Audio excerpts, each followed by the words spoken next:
సమాజంలో ఉన్న లక్షలాది మంది నిరుద్యోగ యువకులకు ఒక సాంకేతిక నైపుణ్యం నేర్పించి ఈ రాష్ట్రం ఈ దేశంలోనే కాదు మిడిల్ ఈస్ట్ కంట్రీస్ నుంచి వివిధ దేశాలకు వెళ్ళి ఉద్యోగ ఉపాధి అవకాశాలు పొందాలి అని చెప్పి అక్కడ స్కిల్ యూనివర్సిటీతో పాటు ఇతర దానికి సంబంధించిన నైపుణ్యం కలిగిన విద్యా అవకాశాలు కల్పించే యూనివర్సిటీలకు నేను అక్కడ అవకాశం ఇస్తానని చెప్పిన అధ్యక్ష. అదేవిధంగా హెల్త్ టూరిజం ఈరోజు మిడిల్ ఈస్ట్ కంట్రీస్ నుంచి ఇతర దేశాల నుంచి ఆయా దేశాలలో వైద్య పరిస్థితులు లేక అక్కడ వసతులు లేక ఈరోజు భారతదేశంలో ముఖ్యంగా హెల్త్ సిటీగా డెవలప్ అయిన హైదరాబాద్కి వేలాది మంది ఇక్కడికి రావాలనుకుంటున్నారు అధ్యక్ష. ఈరోజు ఇక్కడ ఉన్న అంతర్జాతీయ ఎయిర్పోర్ట్ నుంచి బంగ్లాదేశ్కో మిడిల్ ఈస్ట్ కంట్రీస్కి డైరెక్ట్ ఫ్లైట్ ఉంటే ప్రతిరోజు వేలాది మంది ఈరోజు ఇక్కడికి వచ్చి వైద్యం పొందాలి అని వస్తున్నారు అధ్యక్ష. అందుకోసం నేను హెల్త్ టూరిజం హబ్ను తయారు చేసి అక్కడ ఒక 1000 ఎకరాల ప్రపంచ స్థాయి వైద్య సౌకర్యాలను ఏర్పాటు చేసే సంస్థలను పిలిచి ఇక్కడ హైదరాబాదు నగరంలో ఉన్న పెద్ద పెద్ద కార్పొరేట్ ఆసుపత్రులతో పాటు పేదలకు అతి తక్కువ ధరతో వైద్యాన్ని అందించడానికి అన్ని రకాలుగా ఎన్నెన్ని డిసీజులు ఉన్నాయో వాటన్నిటి కూడా స్పెషలైజ్డ్ హాస్పిటల్స్ ఏర్పాటు చేయాలని అక్కడ మేము నిర్ణయం తీసుకున్నాం అధ్యక్ష. అదేవిధంగా స్పోర్ట్స్ అండ్ గేమ్స్ చిన్న చిన్న దేశాలు ఒలింపిక్స్ లాంటి పోటీలలో వాళ్ళు ఎన్నో పథకాలు తీసుకెళ్తారు. 140 కోట్ల జనాభా ఉన్న భారతదేశము కాంస్య పథకం వస్తే కూడా దేశమంతా 100 కోట్ల మంది చప్పట్లు కొట్టే పరిస్థితి వచ్చింది అధ్యక్ష. ఎందుకు అధ్యక్ష? ఒకనాడు ఏషియన్ గేమ్స్ గచ్చిబౌలిలో మనం నిర్వహించుకున్నాం అధ్యక్ష. అంతర్జాతీయ స్థాయిలో ఆటల పోటీలు నిర్వహించుకున్న హైదరాబాద్ రాష్ట్రము తెలంగాణ ఈరోజు ఆనాడు నిర్మించిన ఇన్ఫ్రాస్ట్రక్చర్ని ఈరోజు మనము అసలు ఎలాంటి ఉపయోగం లేకుండా నిరుపయోగంగా తాగుబోతులకు అడ్డాగా ఈ స్టేడియంలన్నీ మారుతున్నాయి. అందుకే ఈరోజు ఉన్న స్టేడియంలతో పాటు అక్కడ ఒక స్పోర్ట్స్ యూనివర్సిటీని పెట్టి అంతర్జాతీయ ప్రమాణాలతో ఈ దేశంలో ఉండే యువకులకు అందరికీ ఇక్కడ శిక్షణ ఇవ్వడానికి అన్ని ఏర్పాట్లు చేయాలని మేము అక్కడ ప్రయత్నం చేస్తున్నాం అధ్యక్ష. ఇదే కాదు, ఈరోజు BCCI క్రికెట్ ప్రపంచంలో ఎంత పాపులరో మీకు తెలుసు. సిరాజ్ మొన్ననే వరల్డ్ కప్లో మన హైదరాబాద్ నుంచి 12th క్లాస్ చదువుకున్న యువకుడు, పెద్దగా చదువు పీజీలు PhDలు డాక్టరేట్లు చేయకపోయినా 12th క్లాస్ చదువుకున్న ఒక హైదరాబాద్ నగరం నుంచి ఒక సామాన్యమైన కుటుంబంలో నుంచి వచ్చిన సిరాజ్ క్రికెట్లో ఇండియాకు ప్రాతినిధ్యం వహించి కప్పు గెలిపించుకొని వస్తే ఈరోజు మినహాయింపులు రేపు క్యాబినెట్లో చెప్పిన నేను అతనికి అన్ని మినహాయింపులు ఇచ్చి అతనికి ఒక గ్రూప్ 1 స్థాయి ఉద్యోగం ఇవ్వాలని నిఖత్ జరీన్ మనకు ఒలింపిక్స్లో మెడల్ తీసుకొస్తే ఆవిడకు ఉద్యోగం ఇస్తామని చెప్పి ప్రభుత్వం ఇంతవరకు ఇవ్వకపోతే క్యాబినెట్లో పెట్టి రేపటి క్యాబినెట్లో నిఖత్ జరీన్కి ఒక గ్రూప్ 1 స్థాయి ఒక DSP స్థాయి ఉద్యోగాన్ని ప్రభుత్వ ఉద్యోగాన్ని ఇవ్వాలని చెప్పి ఇవాళ యువకులకును క్రీడల వైపు ప్రోత్సహించాలన్న ఆలోచనతో అక్కడ ఒక స్పోర్ట్స్ యూనివర్సిటీ ఒక స్పోర్ట్స్ హబ్ చేయాలనుకుంటున్నాం అధ్యక్ష. BCCIతో మాట్లాడి అంతర్జాతీయ ప్రమాణాలతో క్రికెట్ నిర్వహించడానికి అక్కడ ఒక స్టేడియం నిర్మించడానికి BCCIతో నేను మాట్లాడిన అధ్యక్ష. ఈ విధంగా ఒక్కొక్కటి ప్రపంచ స్థాయిలో అంతర్జాతీయ ప్రమాణాలు కలిగిన అన్నింటినీ ఆ ముచ్చెర్ల ప్రాంతంలో తీసుకొచ్చి ఈరోజు ఫార్మా వార్ సిటీ అన్నారు, నేనన్న ఫార్మా విలేజ్లు అన్నా. పొల్యూటెడ్ ఇండస్ట్రీని మొత్తం తీసుకొచ్చి ఒక 25,000 ఎకరాలలో పెడితే వారు అమెరికాలో చదువుకొని వచ్చి వారికి తెలుసు.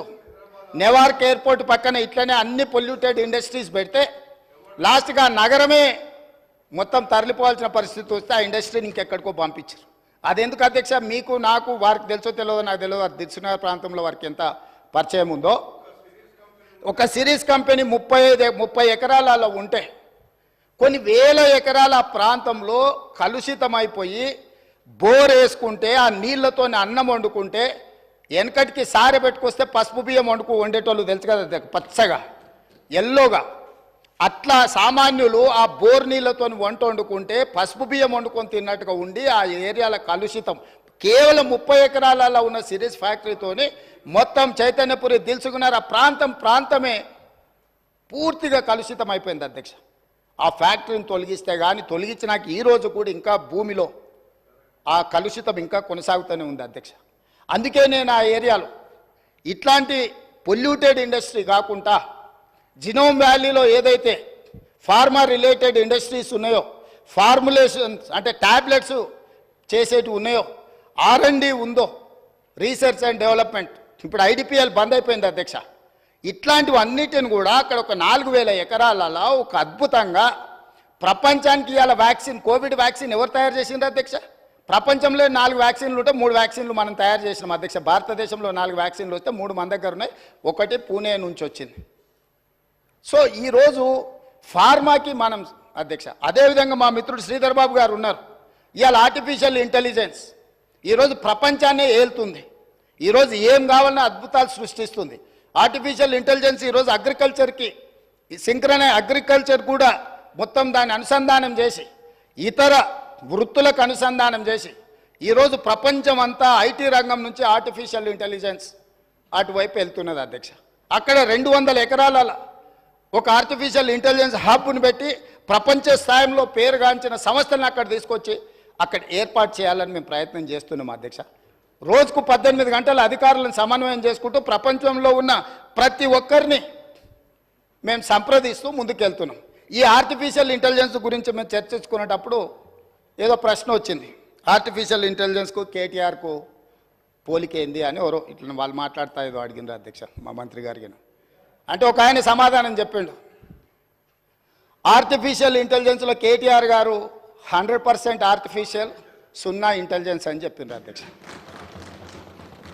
సో ప్రభుత్వం చేస్తున్న పనులను మీరు ఎప్పుడైనా మీరు అడగొచ్చు, మీరు చెప్పొచ్చు, మీరు ప్రభుత్వం చేస్తున్న పనులను వివరాలు తెలుసుకోవచ్చు. ప్రతిపక్షం చెప్పడానికి మాకేం అభ్యంతరం లేదు.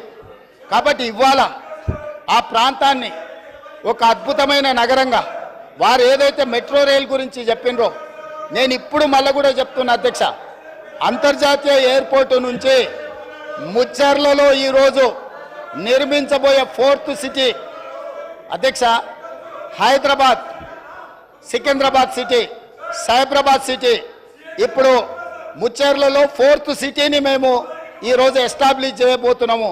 ఆ 4th సిటీనే అవర్ ఫ్యూచర్ సిటీ అధ్యక్ష. ఈ Hyderabad city, Secunderabad city, Cyberabad city is equal to 4th city. 4th సిటీనే అవర్ ఫ్యూచర్ సిటీ అధ్యక్ష.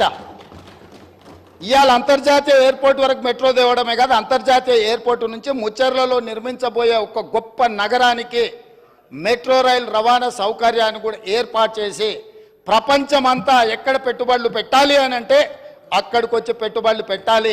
వైద్యం కావాలంటే అక్కడికి రావాలి, ఉద్యోగం కావాలంటే అక్కడికి రావాలి, స్కిల్ నేర్చుకోవాలంటే అక్కడికి రావాలి, అంతర్జాతీయ క్రికెట్ పోటీలు జరగాలంటే అక్కడికి రావాలి, గల్ఫ్ క్లబ్ ఆడాలి అని అంటే వాళ్ళంటి శ్రీమంతులు ఆడుకునే గోల్ఫ్ అని ఉన్నది కదా అధ్యక్ష.